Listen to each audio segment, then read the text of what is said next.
Isang nakabibinging tunog ng nabasag na pinggan ang bumasag sa katahimikan ng hapagkainan. Agad na naniga si Diana sa kanyang kinauupuan. Ang mga butil ng kanin na kumalat sa sahig ay tila mga saksi sa kanyang kapalarang sinilyuhan na. Naramdaman niya ang malamig na titig ng kanyang tita Marta mula sa kabilang dulo ng mesa. Isang titig na mas matalim pa sa bubog ng pinggan na kanyang nabitawan. Walang ingat, dinig niyang sabi ni Marta. Ang bawat pantig ay puno ng hinanakit. Hindi na nag-angat ng tingin si Diana. Kabisado na niya ang susunod na mangyayari. Ang pagtayo ni Marta, ang mabibigat na yabag, palapit sa kanya. Ang anino nito natatakip sa liwanag. Napapikit na lang siya, hinahanda ang sarili. Tingnan mo ang ginawa mo, bulong ni Marta. Ang hininga nito'y amoy panganib. Hinawakan nito ng mahigpit ang kanyang buhok, pilit siyang itinayo at kinaladkad palapit sa mesang pinagkainan. Aray tita, halos pabulong na daing ni Diana. Manahimik ka. Kinuha ni Marta ang isang mangkok ng bagong saing na kanin. Umuusok pa sa init. Bago pa man makapagproseso si Diana, marahas na idiniin ni Marta ang likod ng kanyang palad sa gilid ng mainit na mangkok. Ah! Isang maikling, pigil na sigaw ang kumawala sa kanyang lalamunan. Napakagatlabi siya para pigilan ang mga luhang nagbabadyang tumulo. Ang hapdi ay gumapang mula sa kanyang kamay hanggang sa kanyang braso. Ito ang parusa. Ito ang laging parusa sa bawat pagkakamali, gaano man kaliit. Napayuko na lang si Diana, hinayaan ang buhok na takpan ng kanyang muka habang tinitiis ang kirot. Sa ilalim ng mesa, naramdaman niya ang paghawak ng isang maliit na kamay sa kanyang binti. Si Liam, ang 6 na taong gulang niyang kapatid. Nakayuko rin ito, nanginginig sa takot para sa kanyang ate.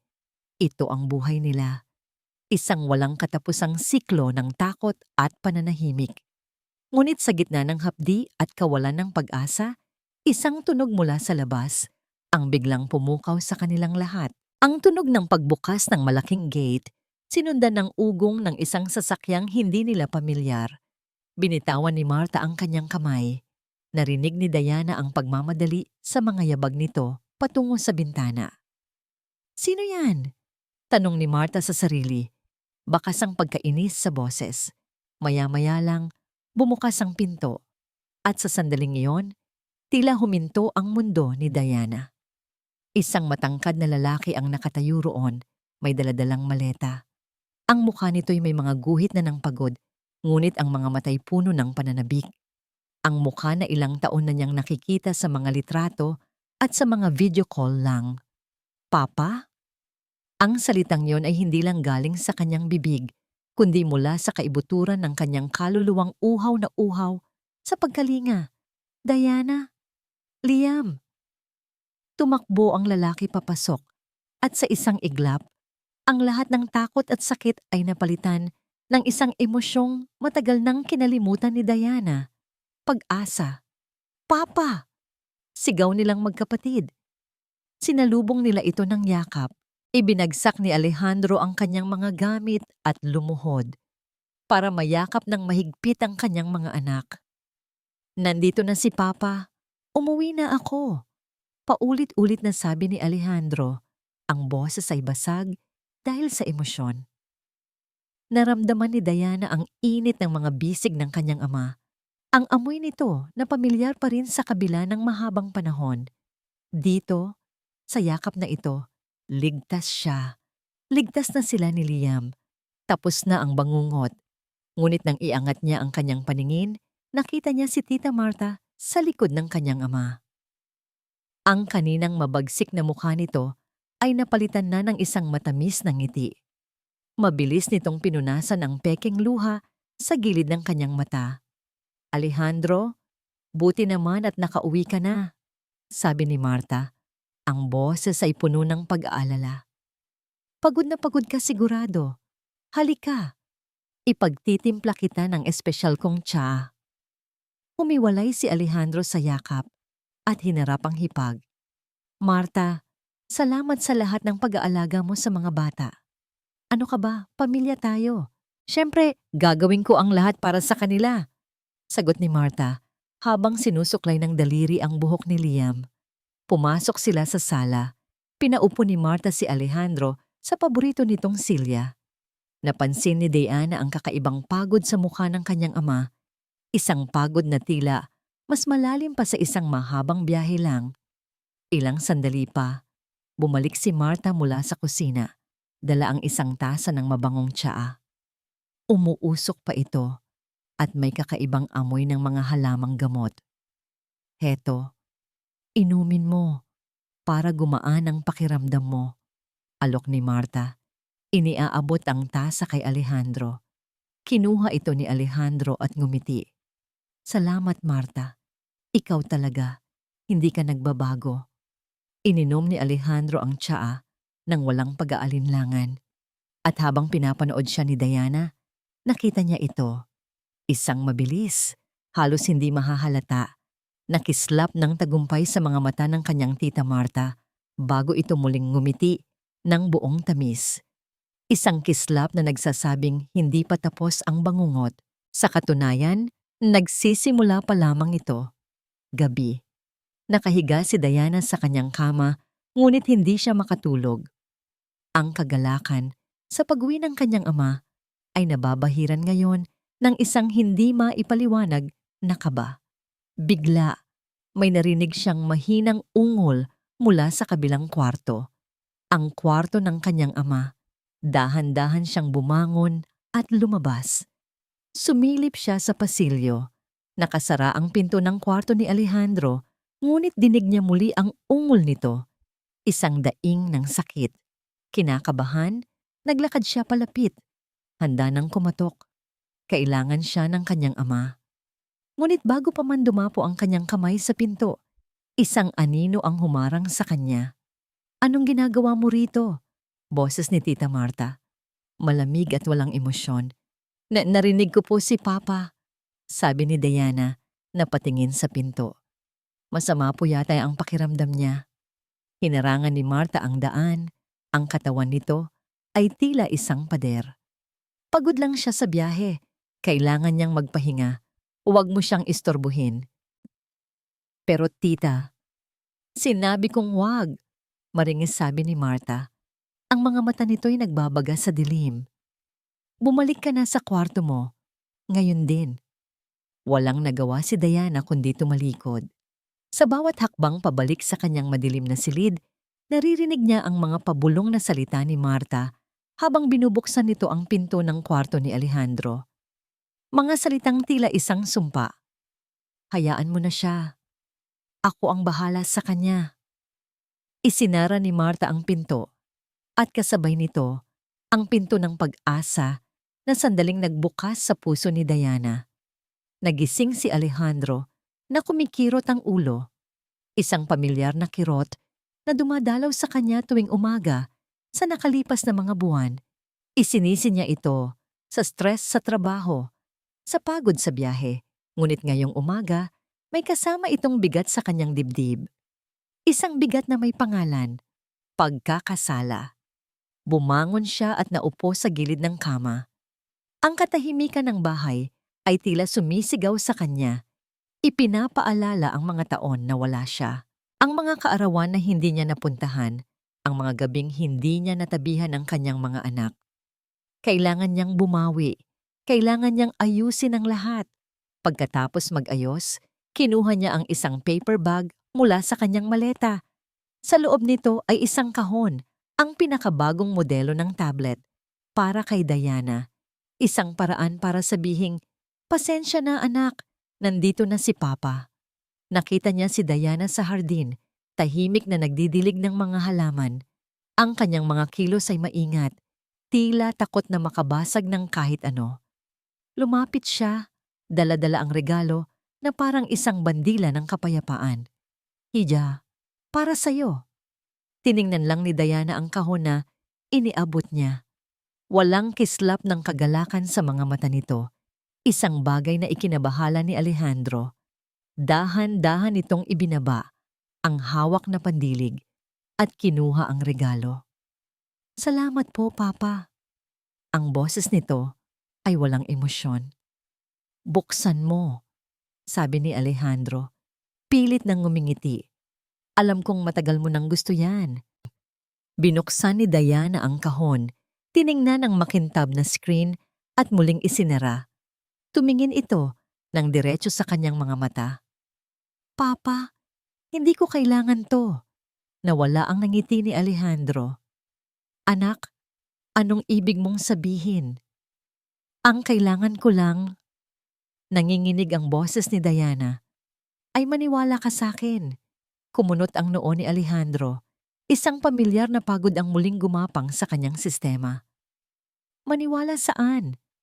Huminga ng malalim si Diana. Tila nag-iipon ng lakas ng loob na matagal nang nawala. "Papa, si Tita Marta, hindi po siya mabait sa amin.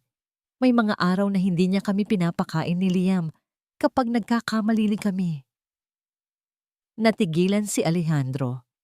Ang mga salita ni Diana ay tila hindi nagrehistro sa kanyang isip na pinapalabo ng pagod. Si Marta?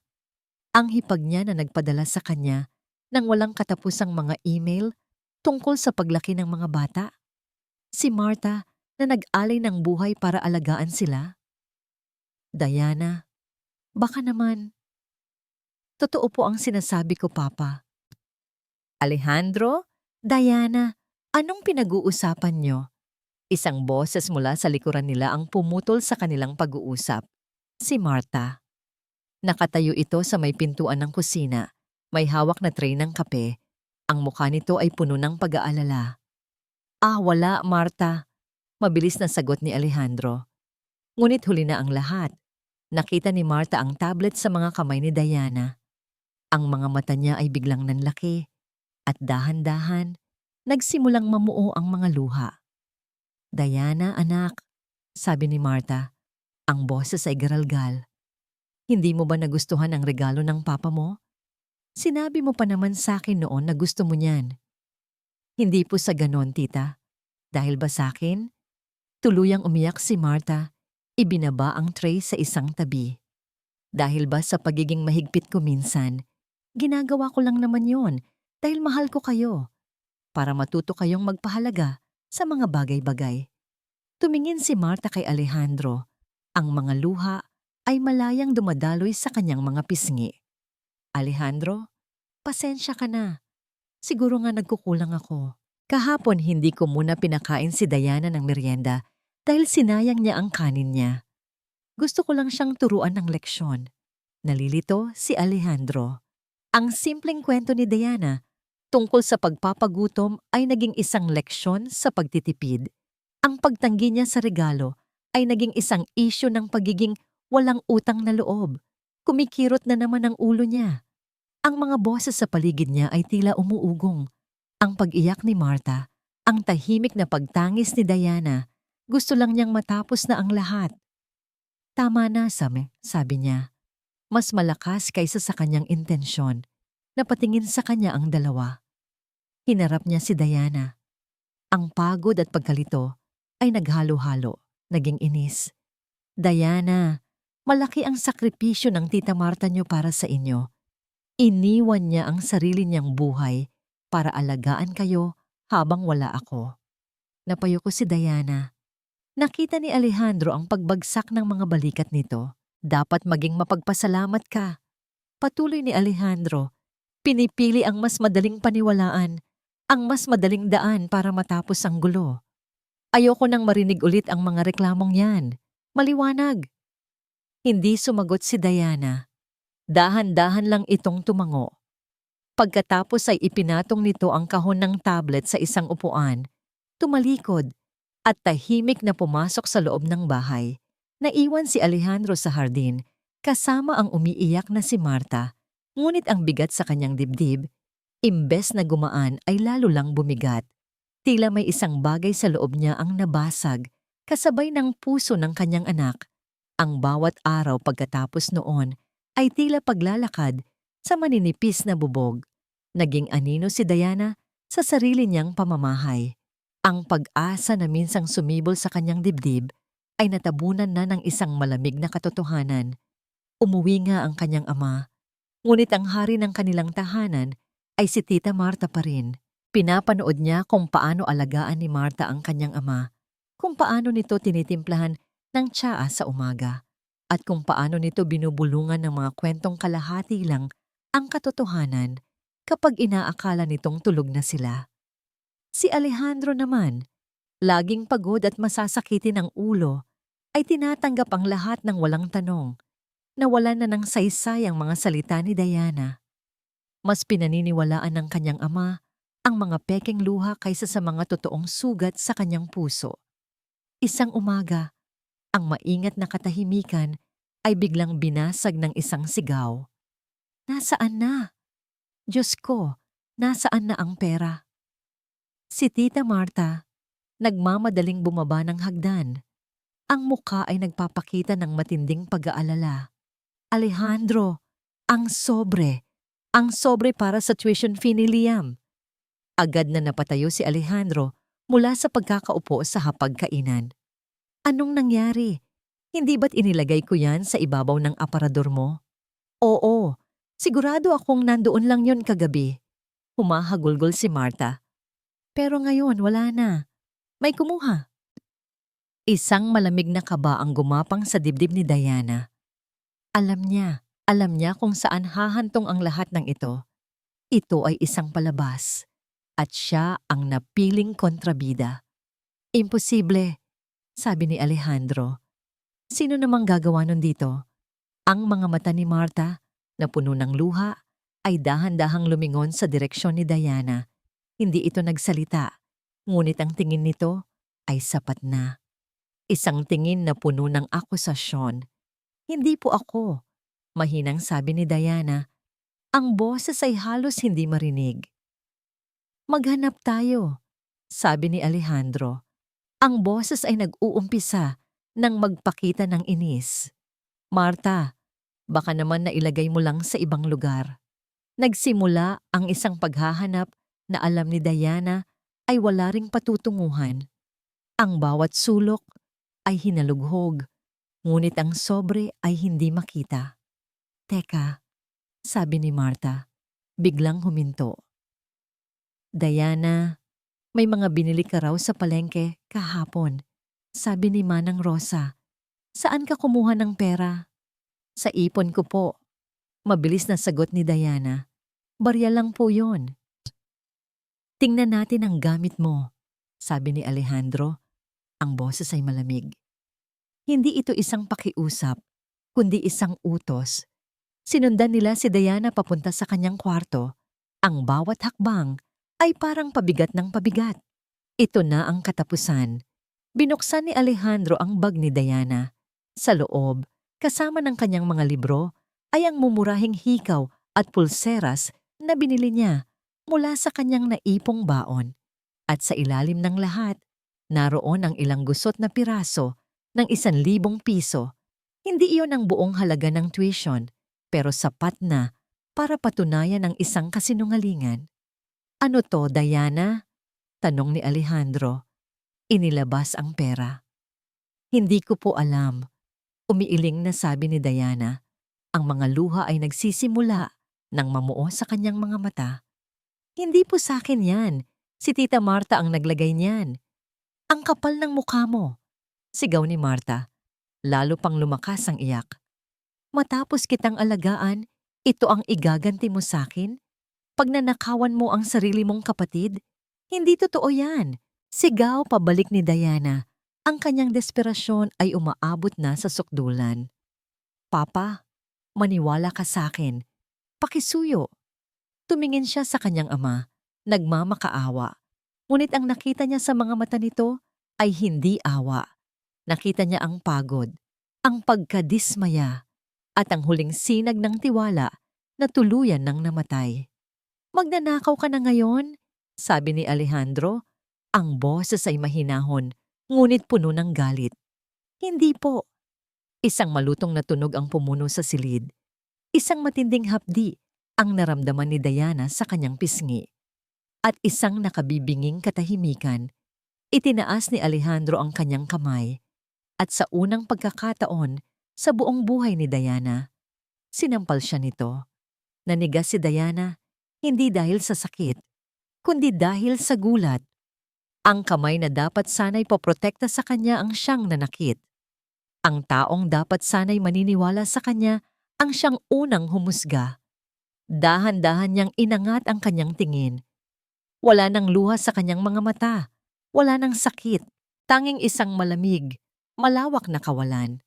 Tinitigan niya ng diretso ang kanyang ama, na ngayon ay nakatingin sa sarili nitong palad, tila nagulat din sa kanyang ginawa. Sa labas, nagsimulang pumatak ang ulan.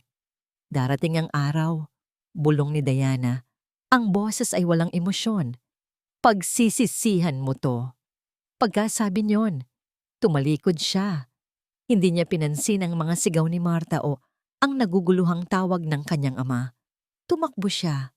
Tumakbo siya palabas ng kwarto, palabas ng bahay, at sinalubong ang malakas na buhos ng ulan na tila nakikidalamhati sa kanyang winasak na puso. Tumakbo si Diana nang walang patutunguhan. Basa ang kanyang damit, nanunuot ang lamig, hanggang sa kanyang mga buto. Ngunit hindi niya ito alintana.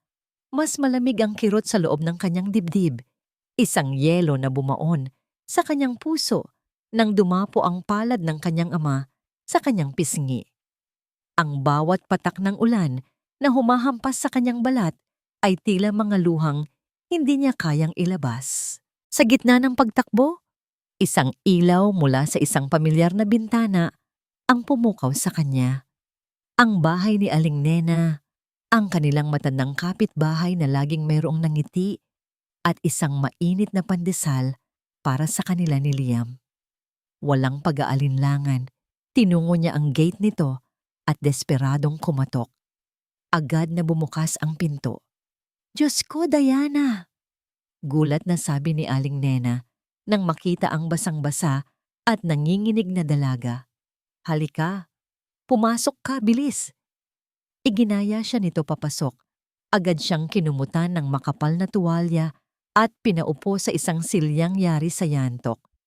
Hindi na nagtanong si Aling Nena. Hinayaan lang niya si Diana na umiyak. Isang iyak na matagal ng kinimkim. Isang iyak na puno ng sakit, galit at pagkabigo.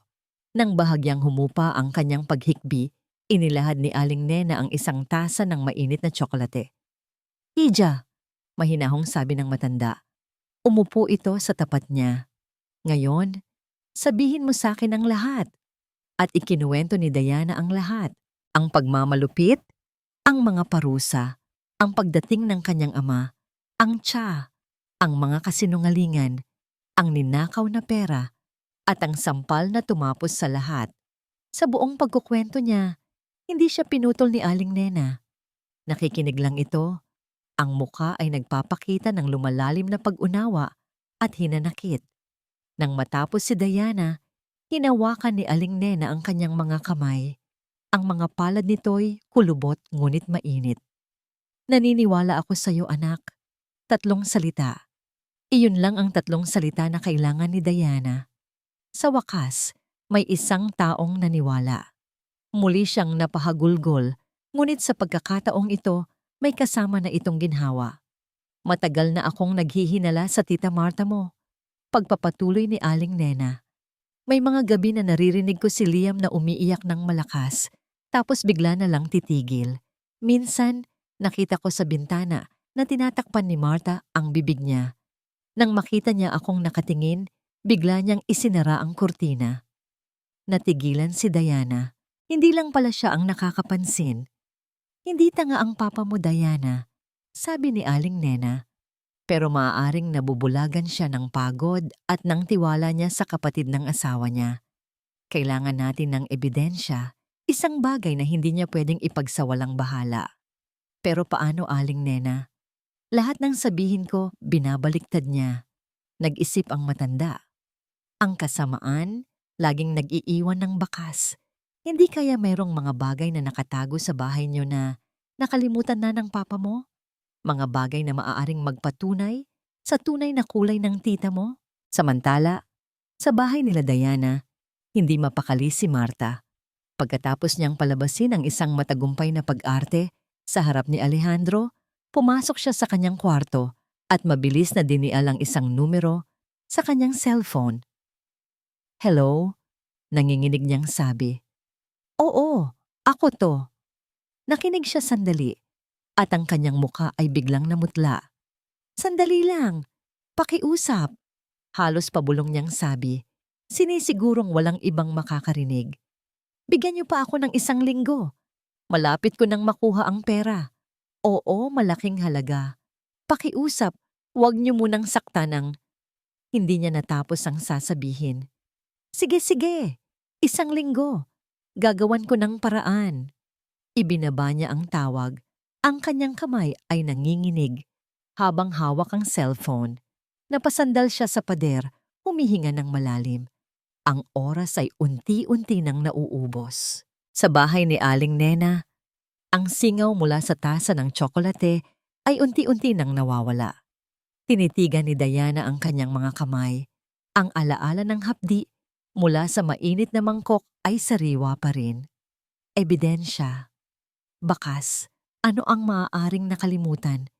Biglang nagliwanag ang mukha ni Aling Nena.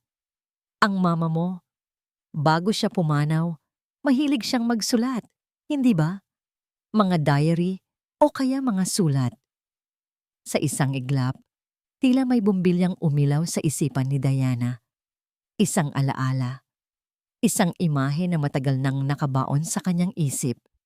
Ang kanyang ina, nakaupo sa lumang silya sa library, may hawak na pluma at papel. At ang isang lumang baul na gawa sa kahoy na laging nakakandado. Ang baul kung saan itinatago ng kanyang ina ang lahat ng mahahalagang bagay para dito. Ang baul na ipinagbilin sa kanyang ama bago ito umalis papuntang abroad. Nasaan na kaya iyon?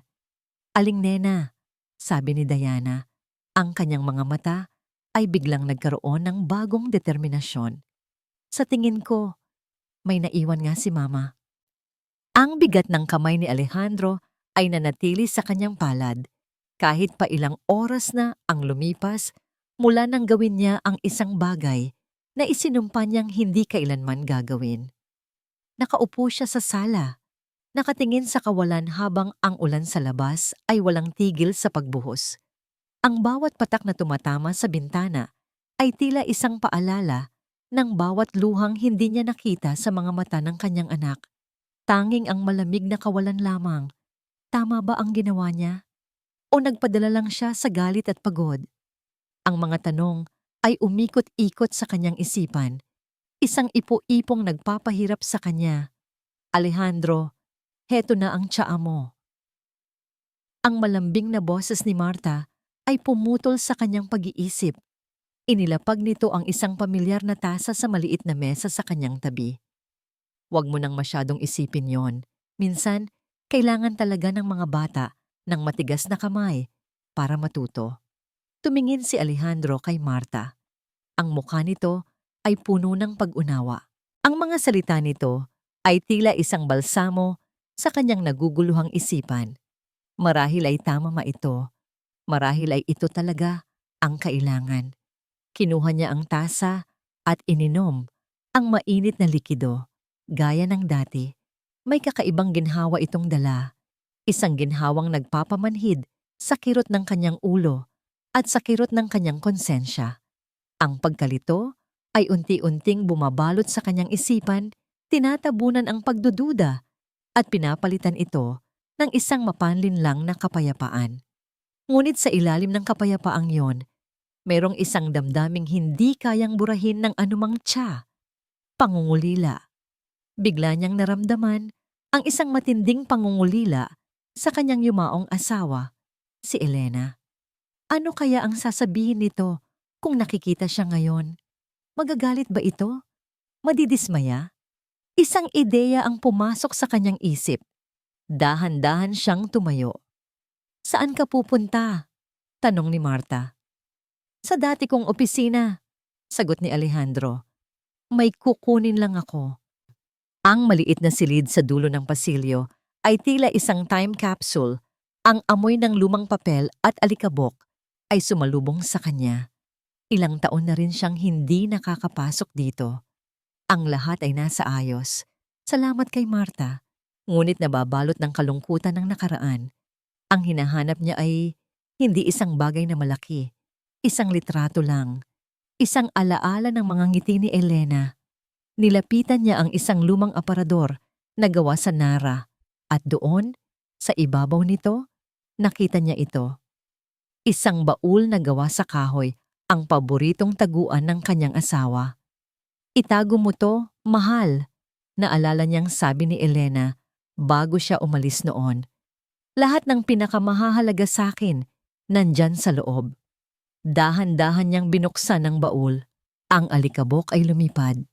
Sa loob, nakita niya ang mga pamilyar na bagay.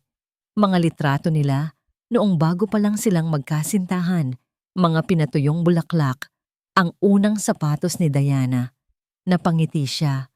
Ngunit sa ilalim ng lahat ng yon, may isang sobre. Kulay krema na ito dahil sa katagalan.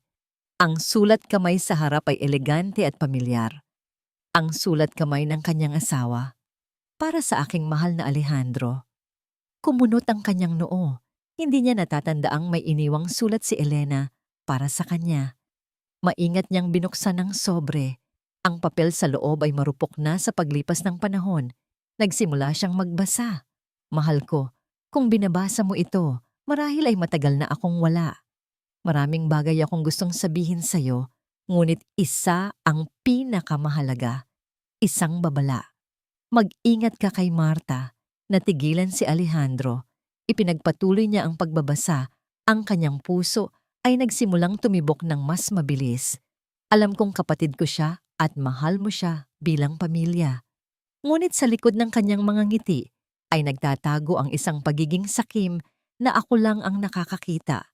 Nakikita ko ang inggit sa kanyang mga mata sa tuwing tinitingnan niya ang ating pamilya, ang ating tahanan.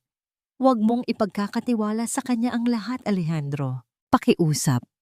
Ang kanyang mapanlinlang na kalikasan ay maaaring maging lason sa pamilyang binuo natin. Paulit-ulit na binasa ni Alejandro ang mga huling salita. Lason sa pamilyang binuo natin. Hindi maaari. Ito ay sulat lang ng isang kapatid na nagseselos noon. Naisip niya. Ganoon naman talaga sila ni Marta. Laging may kompetisyon. Sinubukan niyang kumbinsihin ang sarili. Ngunit ang mga salita ay tila nakatatak na sa kanyang isipan. Isang babala mula sa kabilang buhay. Isang pagdududa ang nagsimulang sumibol. Isang maliit na bitak sa pader ng tiwalang itinayo niya para kay Marta. Itinupi niya ang sulat at akmang ibabalik sa sobre nang marinig niya ang mahinang tunog ng mga yabag sa pasilyo, palapit. Sa isang iglap, itinulak niya ang sulat sa loob ng bulsa ng kanyang pantalon. Mabilis niyang isinara ang baul. Kasabay nito, dahan-dahang bumukas ang pinto ng opisina. Ang anino ni Marta ay gumuhit sa sahig. Alejandro? Tanong nito. Ang boses ay puno ng pagtataka. Anong ginagawa mo rito sa dilim? Ang katahimikan sa pagitan nila ni Alejandro ay mas mabigat pa kaysa sa alikabok sa loob ng silid. Ngumiti si Marta, isang nangiting hindi umabot sa kanyang mga mata. Akala ko kung ano na. Nag-aalala lang ako. Baka napagod ka na naman. Ayos lang ako, sagot ni Alejandro. Pilit na pinapakalma ang sarili. Ang bigat ng sulat sa kanyang bulsa ay tila isang nagbabagang bakal. Nagbabalik tanaw lang sa mga alaala. Tumango si Marta, ngunit ang kanyang mga mata ay tila sinusuri ang bawat sulok ng silid, bawat kilos ni Alejandro. Mayroon siyang naramdamang pagbabago, isang maliit na pag-aatubili sa boses nito, isang anino ng pagdududa sa mga mata nito na hindi niya nakita noon. At alam ni Marta na kailangan niyang kumilos ng mabilis. Ang maliit na pagdududang yon ay parang isang apoy na kailangan niyang apulahin bago pa ito lumaki at sunugin ang lahat ng kanyang mga plano. Kinabukasan, ang bahay ay abala, araw ng Sabado, at si Alejandro ay nagpasya na maglinis ng kanyang lumang sasakyan sa garahe. Isang perpektong pagkakataon. Habang si Alejandro ay nasa labas at si Liam ay naglalaro sa hardin, pumasok si Marta sa kwarto ng bayaw. Ang kanyang mga kilos ay mabilis at tiyak. Binuksan niya ang isang maliit na kahon sa ibabaw ng aparador nito. Sa loob, nakabalot sa isang malambot na tela, ay isang gintong relo. Hindi ito ordinaryong relo. Ito ang huling pamana ng ama ni Alejandro sa kanya. Ang pinakamahalaga nitong pag-aari. Kinuha ito ni Marta.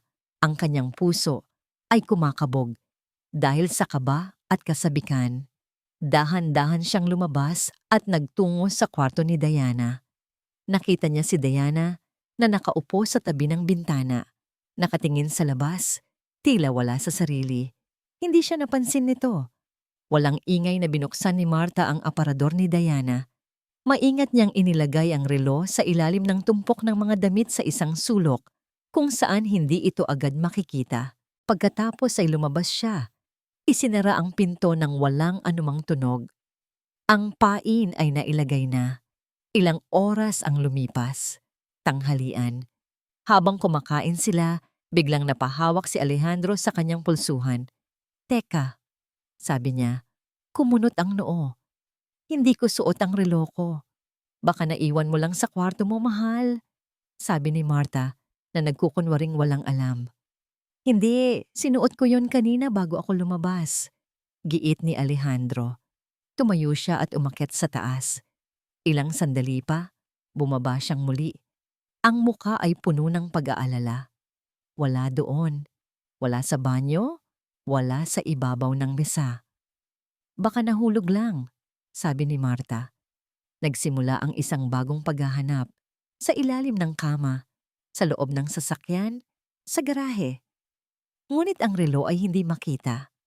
Ang pag-aalala ni Alejandro ay unti-unting napalitan ng pagkairita. "Imposible namang mawala yon ng ganun lang," sabi niya. At doon, inilabas ni Marta ang kanyang huling baraha. Tumingin siya kay Alejandro. Ang kanyang mga mata ay puno ng pag-aalinlangan at awa. "Alejandro," sabi niya ng halos pabulong. "Ayokong isipin to pero..." Huminto siya na parang hirap na hirap sabihin ang susunod. "Pero ano, Marta, baka dapat nating tingnan ang kwarto ni Diana para lang makasiguro." Ang mungkahi ay tila isang sampal kay Alejandro. Ngunit ang lason ng pagdududa na itinanim ni Marta nitong mga nakaraang araw ay nagsimula ng kumalat. Ang ninakaw na pera, ang pagre-rebelde ni Diana, ang sulat ng kanyang asawa ay halos nakalimutan na niya. Natabunan ng mga bagong ebidensya ng kasamaan ng kanyang anak. "Sige," sabi niya. Ang boses ay mabigat. Pumasok silang tatlo sa kwarto ni Diana. Si Diana ay nakatayo lang sa isang tabi, ang mukha ay walang emosyon. Tila isang manonood sa sarili niyang paglilitis. Alam na niya kung ano ang mangyayari. Si Alejandro, na may mabigat na puso, ay nagsimulang maghalongkat. Inalis niya ang mga damit sa aparador. At doon, sa ilalim ng isang lumang t-shirt, kumislap ang ginto. Dahan-dahan niyang kinuha ang relo. Ang bigat nito sa kanyang palad ay kasing bigat ng kanyang nararamdaman. Itinaas niya ito, ipinakita kay Diana. "Maipapaliwanag mo ba ito?" Umiling lang si Diana. Anong sasabihin niya? Na isa na namang itong patibong? Na isa siyang biktima? Sino ang maniniwala sa kanya? Ang kanyang ama, na may hawak na ebidensya sa kanyang kamay? Tumingin siya sa mga mata ng kanyang ama. At sa pagkakataong yon, wala na siyang nakitang pagdududa, wala nang pagkalito. Tanging isang malamig, matigas na desisyon. Ang huling sinulid ng tiwala ay tuluyan ng naputol. "Nag-book na ako ng tiket," sabi ni Alejandro. Ang bawat salita ay tila isang pako na ibinabaon sa puso ni Diana. "Sa darating na Sabado, lilipat ka sa isang boarding school sa Laguna." Hindi siya sumigaw, hindi siya nagmakaawa. Hindi ko na mapagkakatiwalaan ang pananatili mo sa bahay na to. Hawak ni Alejandro ang plane ticket na parang isang hatol, isang pirasong papel na dapat sana'y magbibigay sa kanya ng kapayapaan ng isip, isang solusyon sa problema. Ngunit habang tinititigan niya ang pangalan ni Diana na naka-iimprenta roon, wala siyang naramdamang ginhawa. Tanging isang malawak na espasyo ang lumalaki sa loob ng kanyang dibdib, isang espasyong mas malalim pa sa pagitan nila ng kanyang anak. Ang sakit ng ulo niya ay naroon pa rin, isang walang tigil na pagtibok sa likod ng kanyang mga mata. Idagdag pa ang isang hindi maipaliwanag na pagod na tila humihigop sa lahat ng kanyang lakas. Ito na siguro ang resulta ng stress. Ito na siguro ang presyo ng pagiging isang ama na bigo. Sa baba, naririnig niya si Martha na masayang humuhuni habang inaayos ang mga muebles sa sala. Ang sigla nito ay isang matalim na kabalintunaan sa bigat na kanyang nararamdaman. Para magkaroon naman ng bagong simoy ng hangin dito sa bahay, narinig niyang sabi ni Martha sa katulong, isang bagong simoy ng hangin na parang isang mabigat na pasanin ang naalis. Napapikit si Alejandro. Pinasan niya ang sarili patungo sa pasilyo. Nang mapadaan siya sa tapat ng kwarto ni Diana, huminto siya. Nakasara ang pinto, nakakandado mula sa labas sa utos ni Martha para hindi na ito makatakas muli. May narinig siyang mahinang tunog mula sa loob, mga hikbi. Idinikit niya ang kanyang tainga sa malamig na kahoy. Ate, huwag ka na umalis. Dinig niyang sabi ni Liam. Ang boses nito ay basag na sa kaiiyak. Sino na magbabasa sa akin ng kwento? Isang mahabang katahimikan. Pagkatapos ay narinig niya ang boses ni Diana. Mahina ngunit matatag. Babalik si ate, bunso. Sabi nito. Pangako. Magpapakabait ka ha? At kahit anong mangyari, huwag mong kakalimutan na mahal ka ni ate. Tila isang punyal ang bawat salita na tumusok sa puso ni Alejandro. Bumalik siya sa kanyang kwarto, hindi na kinayang marinig pa ang iba. Umupo siya sa kama at ipinatong ang mga siko sa kanyang mga tuhod. Isinubsob ang mukha sa kanyang mga nanginginig na kamay. Bakit ganito? Bakit parang siya ang napaparusahan? Mula sa kanyang bintana, natanaw niya ang isang pamilyar na figura na nakatayo sa labas ng kanilang gate. Si Aling Nena. May dala itong isang bayong ng mga prutas. Bago pa man siya makakilos, nakita na niya si Martha na mabilis na lumabas para salubungin ito. Hindi niya marinig ang pinag-uusapan nila, ngunit nakita niya ang pag-iling ni Martha, ang mga kilos nito na nagpapaliwanag. Nakita niya ang pag-aalala sa mukha ni Aling Nena at kung paano ito pilit na sumisilip sa loob ng bahay. Pagkatapos ng ilang sandali, umalis si Martha at pumasok sa loob. Naiwan si Aling Nena sa labas. Nakatayo pa rin doon. Tila ayaw pang umalis. Ang mga mata ni Aling Nena ay napadako sa bintana ng kwarto ni Alejandro. Nagtama ang kanilang mga paningin. Nakita ni Alejandro ang awa at pag-aalala sa mga mata ng matanda. Isang pag-aalala na hindi lang para kay Diana, kundi para na rin sa kanya. Napansin ni Alejandro ang sarili niyang refleksyon sa salamin ng bintana. Ang kanyang mukha ay maputla. Ang kanyang mga mata ay walang buhay. Ang kanyang mga balikat ay nakakuba sa bigat ng problema. Kailan pa siya naging ganito? Itinuon niya ang kanyang atensyon palayo. Pilit na iwinaksi ang lahat. Pagod lang ito. Matatapos din ang lahat ng ito pagdating ng Sabado. Ngunit si Aling Nena ay hindi umalis. Nakatayo pa rin ito roon. Ang pag-aalala sa mukha nito ay napalitan ng isang matibay na determinasyon. Mula sa kanyang kinatatayuan, nakita ni Alejandro na may kinuha ito mula sa kanyang bulsa. Isang cellphone.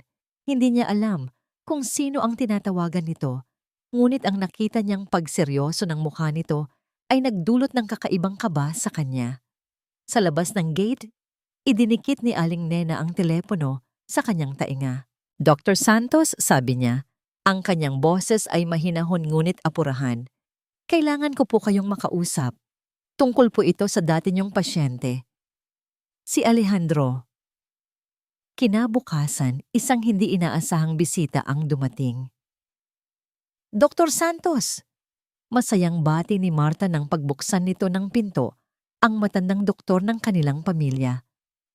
Anong hangin ang nagdala sa inyo rito?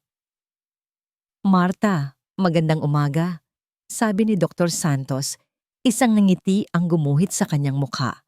Ngunit ang kanyang mga mata ay seryoso. Napadaan lang ako sa lugar ninyo.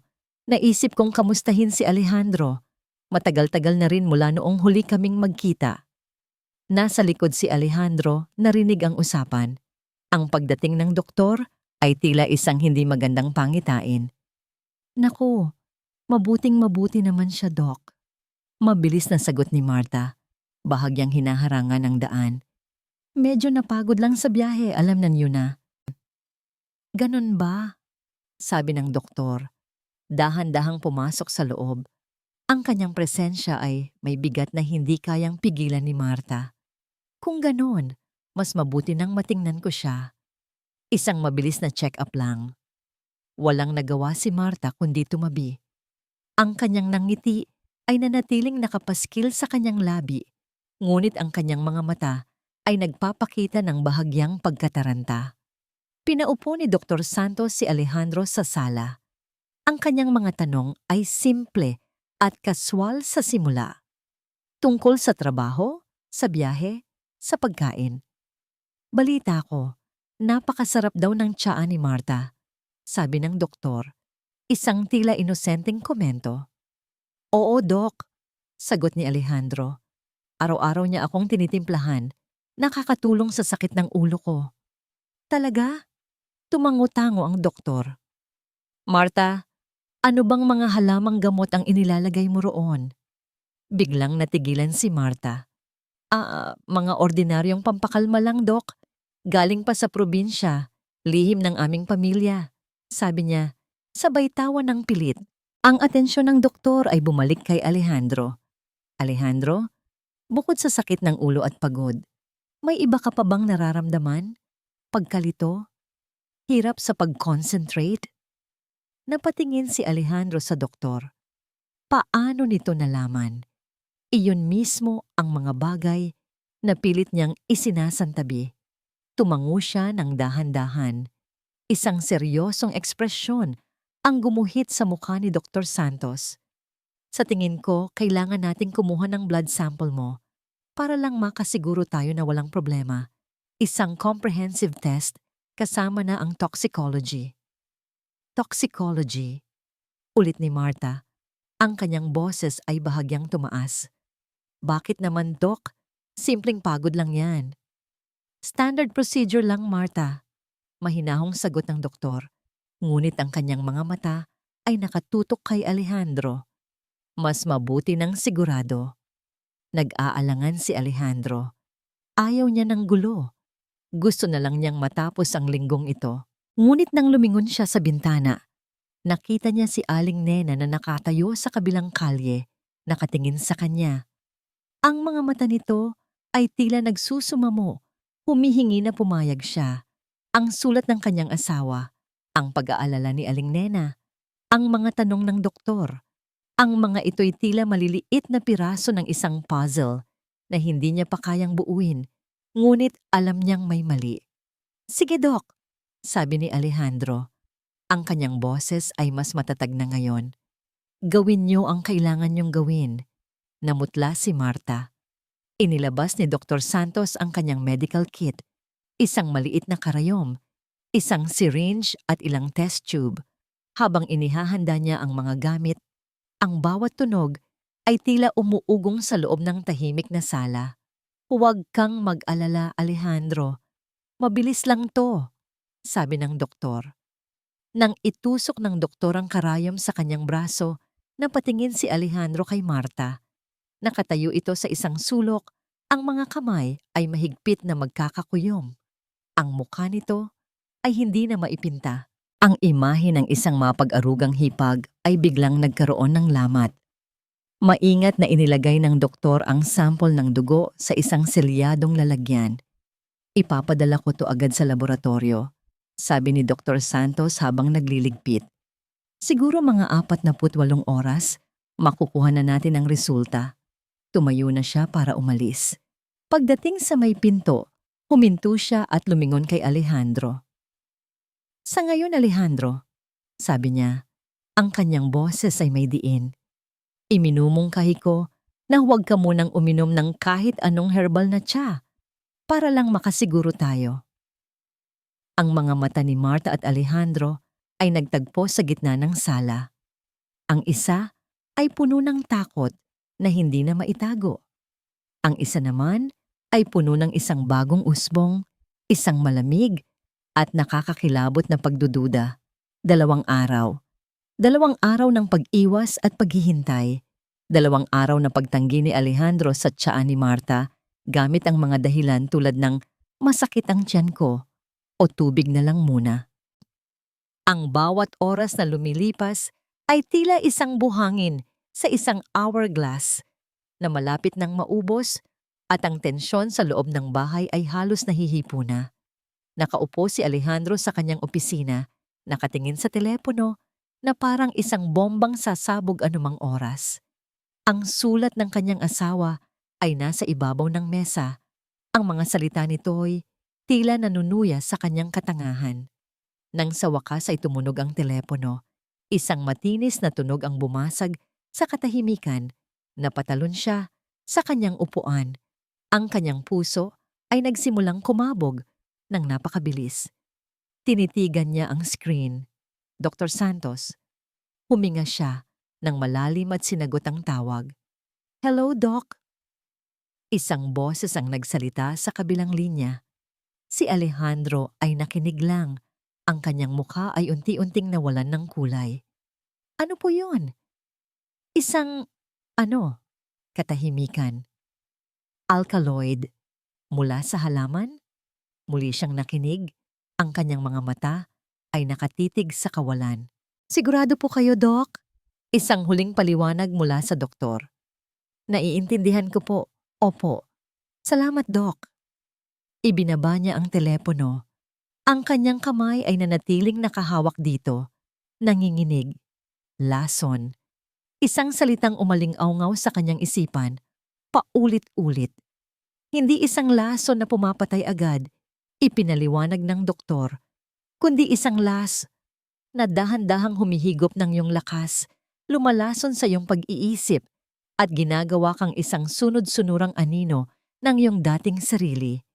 Biglang nag-ugnay ang lahat ng piraso sa kanyang isipan, ang walang katapusang pagod, ang araw-araw na sakit ng ulo, ang pagkalito at hirap sa pag-iisip, ang kanyang bulag na tiwala kay Marta, ang kanyang hindi maipaliwanag na galit kay Diana, ang kanyang kabiguang makita ang katotohanan na nasa harap na mismo ng kanyang mga mata. Hindi ito dahil sa stress, hindi ito dahil sa pagod. Ito ay isang sistematikong pag-atake, isang mahabang, mabagal na pagtataksil na isinagawa sa bawat tasa ng tsaa. Dahan-dahan siyang tumayo. Ang kanyang mga kilos ay kalmado, ngunit sa loob niya ay isang bulkan ng galit ang sumasabog. Lumabas siya ng opisina at nagtungo sa kusina. Naroon sa ibabaw ng mesa ang isang bagong timplang pitsel ng espesyal na tsaa ni Marta, naghihintay para sa kanya. Ang amoy nito, na dating nagbibigay sa kanya ng ginhawa, ay amoy kamatayan na ngayon. Walang salitang kinuha niya ang pitsel. Dinala niya ito sa lababo. At sa isang marahas na kilos, ibinuhos niya ang lahat ng laman nito. Ang madilaw na likido ay umikot-ikot bago tuluyang lamunin ng dilim ng lababo. Sa sandaling iyon, tila may isang makapal na ulap ang umalis sa kanyang isipan. Ang lahat ay naging malinaw, masakit na malinaw. Napalingon siya sa sala. Nakita niya si Diana, nakaupo sa isang sulok, yakap-yakap ang mga tuhod. Nakita niya ang mga bahagyang bakas ng pasa sa braso nito, na pilit niyang hindi pinansin noon. Nakita niya ang lungkot at kawalan ng pag-asa sa mga mata nito. Nakita niya si Liam, na tahimik na naglalaro sa sahig, ngunit laging sumusulyap sa direksyon ni Marta Ang kanyang maliliit na balikat ay laging tensyonado, handa sa anumang panganib. Sa kauna-unahang pagkakataon, sa loob ng napakatagal na panahon, tunay niya silang nakita, ang kanyang mga anak, mga biktima, at siya, ang kanilang ama, ang kanilang dapat sanay tagapagtanggol, ay ang taong nagtulak sa kanila sa kapahamakan, isang nakakapasong agos ng pagkakasala at galit, ang bumaha sa kanyang kaluluwa. Alejandro, anong ginagawa mo? Ang boses ni Marta ay nagmula sa kanyang likuran, puno ng pagtataka. Bakit mo tinapon ang tsaa? Dahan-dahang lumingon si Alejandro. Wala nang pagkalito sa kanyang mukha. Wala nang pagod. Tanging isang kalmadong nakakatakot na ekspresyon na hindi pa kailanman nakita ni Marta. Marta, sabi niya, ang kanyang boses ay mahinahon ngunit may bigat ng bakal. Kailangan nating mag-usap. Humakbang siya palapit dito. Ang kanyang mga mata ay hindi kumukurap. Buong pamilya. Ang sala ay naging isang silid hukuman. Pinaupo ni Alejandro si Marta sa isang silya sa gitna, habang si Diana at Liam ay nasa isang sopa sa gilid, magkayakap. Si Aling Nena, na kanyang ipinatawag, ay tahimik na nakatayo, malapit sa pinto, isang moral na suporta at saksi. Alejandro, ano ba to? Tinatakot mo ang mga bata. Nagsimulang magsalita si Marta. Sinusubukang bawiin ang kontrol sa sitwasyon gamit ang kanyang karaniwang taktikang pag-aalala. Ngunit hindi na tumatalab ang kanyang mga salita. Inilapag ni Alejandro ang isang papel sa mesa sa harap ni Marta. Basahin mo. Tiningnan ito ni Marta. Isang medical report. Ang salitang toxicology analysis ay nakasulat sa itaas. Bigla siyang namutla. Hindi ko alam kung ano yan, sabi niya. Ang boses ay nagsimulang manginig. Huwag ka nang magsinungaling, Marta, sabi ni Alejandro. Ang kanyang boses ay nanatiling kalmado ngunit may diin. Natagpuan ng mga doktor ang lason sa dugo ko. Ang lason na araw-araw mong inihahain sa akin sa tasa ng tsa. Hindi totoo yan. Isang pagkakamali lang yan, giit ni Marta. Ang kanyang mga mata ay nagsimulang magpanik. Hindi siya pinansin ni Alejandro. Kumuha siya ng isa pang papel mula sa kanyang bulsa. Ang sulat ng kanyang asawa. Kung hindi sapat yan, baka naman maalala mo ito. Sinimulan niyang basahin ng malakas ang sulat ni Elena. Ang bawat salita ay tila isang matalim na patalim na tumatarak sa bawat kasinungalingan ni Marta.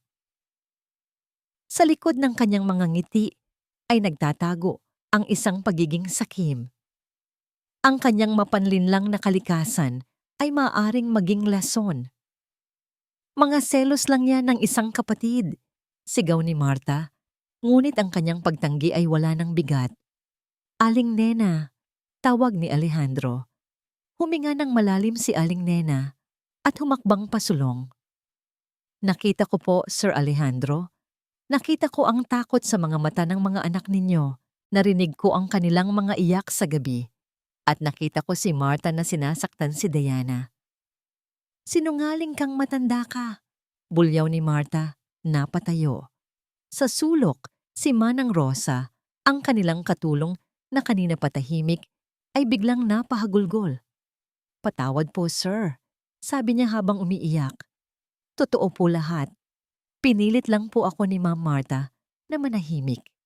Ako po ang inutusan niyang maglagay ng pera sa bag ni Diana. Ang pag-amin ni Rosa ang huling pako sa kabaong. Ang lahat ng lakas ni Marta ay tila biglang nawala. Napaupo siyang muli, talunan. Ngunit hindi pa tapos si Alejandro. Lumuhod siya sa harap ng kanyang mga anak. Tumingin siya kay Diana. Anak, sabi niya. Ang kanyang boses ay sa wakas ay nabasag ng pagsisisi. Patawarin mo si Papa. Patawarin mo ako sa hindi ko paniniwala sa'yo. Niyakap niya si Diana at sa unang pagkakataon, gumanti ito ng yakap. Ang kanyang mga luha ay dumaloy na rin sa wakas. Papa! Bulong nito.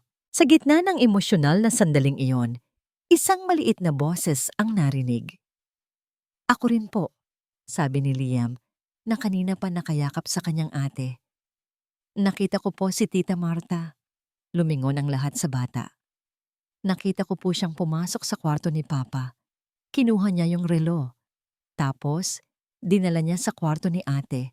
Nagtago po ako sa ilalim ng kama. Ang simpleng pahayag ng isang bata. Ang katotohanang nagmula sa pinaka-inosenteng saksi. Iyon ang tumapos sa lahat. Tumingin si Marta kay Alejandro. Wala ng luha, wala ng pag-arte, tanging purong, walang halong pagkamuhi. Sana namatay ka na lang din. Sigaw niya, ang kanyang tunay na kulay ay lumabas na sa wakas. Sana sa'yo na lang lahat ng kamalasan. Akin dapat ang lahat ng to. Akin!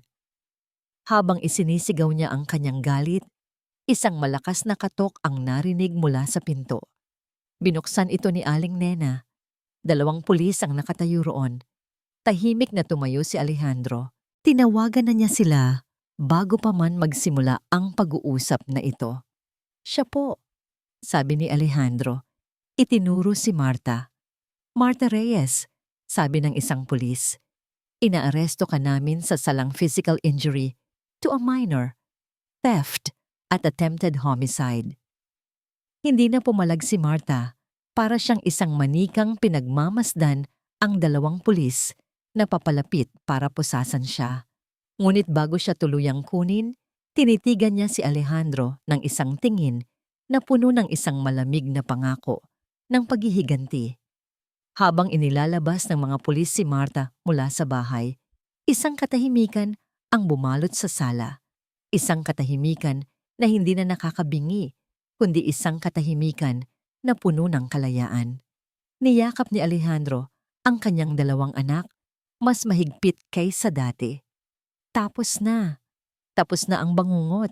Ngunit alam niya, habang nakatingin sa mga mata ng kanyang mga anak, na puno pa rin ng bakas ng sakit na ang pinakamahirap na bahagi ay ngayon palang magsisimula. Ang paghilom. Ilang linggo ang lumipas. Ang bahay na dating bilangguan ng takot ay unti-unti nang nagiging isang tahanan. Wala na ang mga anino ng pagbabanta sa bawat sulok, wala na ang mga pabulong na kasinungalingan. Tanging ang isang bagong uri ng katahimikan, isang katahimikang may kasamang espasyo para huminga, para mag-isip, para maghilom. Si Marta ay nasa kamay na ng batas, hinaharap ang lahat ng kanyang mga kasalanan. Ngunit ang kanyang pagkawala ay hindi automatikong nagtanggal sa mga sugat na iniwan niya. Ang mga sugat ay malalim, lalo na sa puso ni Alejandro. Ang bawat umaga ay isang hamon para sa kanya, isang pagkakataon para bumawi. Hindi sa pamamagitan ng mga mamahaling regalo, kundi sa maliliit na bagay. Isang umaga, naamoy ni Diana ang nasusunog na bawang. Pagpunta niya sa kusina, nakita niya ang kanyang ama, suot ang isang nakakatawang apron, na hirap magprito ng itlog. Ang kanin ay bahagyang tutong at ang hotdog ay halos uling na. Napangiti si Diana, isang tunay, totoong ngiti. Kailangan mo yata ng tulong, Papa, sabi niya. Napakamot sa ulo si Alejandro, napangiti rin. Pasensya na, anak. Medyo kinalawang na yata ang chef sa loob ko. Magkasama nilang tinapos ang almusal. Sa ibabaw ng lamesang dati lugar ng parusa, nagkaroon ng tawanan.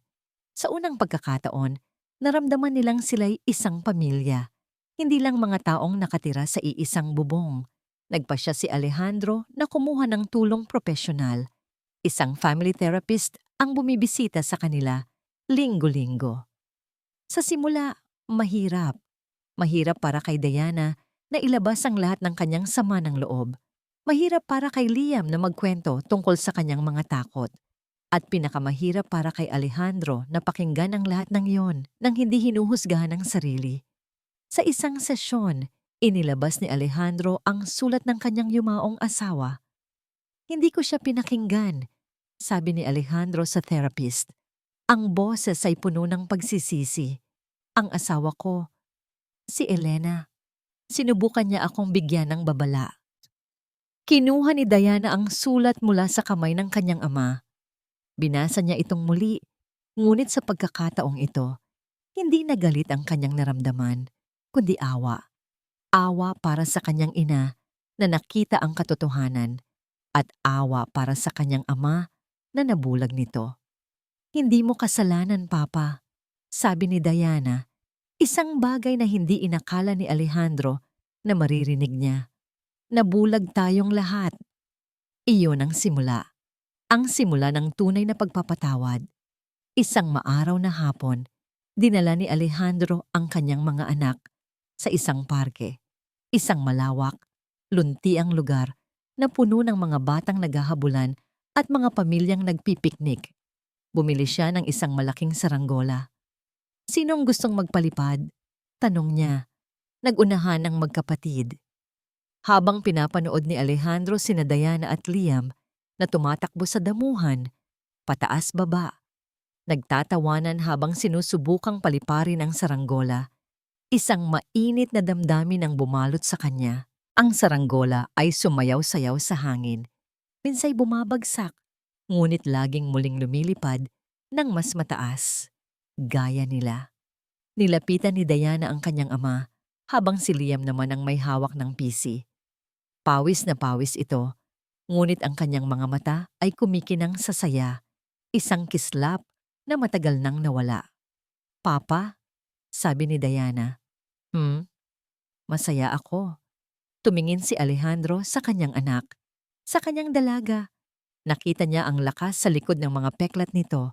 Nakita niya ang pag-asa, hinawakan niya ang kamay nito. Ako rin, anak. Masaya ako. Tumingala siya sa langit, sa asul na kalawakan kung saan malayang lumilipad ang kanilang saranggola. Tahimik siyang nangako sa kanyang asawa, sa kanyang sarili, at sa kanyang mga anak. Hindi na muli. Hindi na muli siya mabibigo. Papa, patawad po. Narinig niyang sabi ni Diana. Para saan? Nagtatakang tanong ni Alejandro. Sa lahat ng mga panahong sinukuan na kita sa isip ko. Umiling si Alejandro, hinigpita ng hawak sa kamay nito. Ako ang dapat humingi ng tawad, Diana, sa lahat ng bagay. Tumingin sa kanya si Diana, ang nangiti sa kanyang labi ay kasing liwanag ng araw. Okay na po tayo, Papa, sabi niya. Magkakasama na tayo. At sa ilalim ng malawak na kalangitan, habang ang hangin ay malayang umiihip, naramdaman ni Alejandro ang bigat na tuluyan ng umalis sa kanyang dibdib. Ang paghilo may isang mahabang paglalakbay, alam niya iyon. Ngunit sa pagkakataong ito, hindi na siya nag-iisa. Magkakasama na sila. At iyon lang ang mahalaga.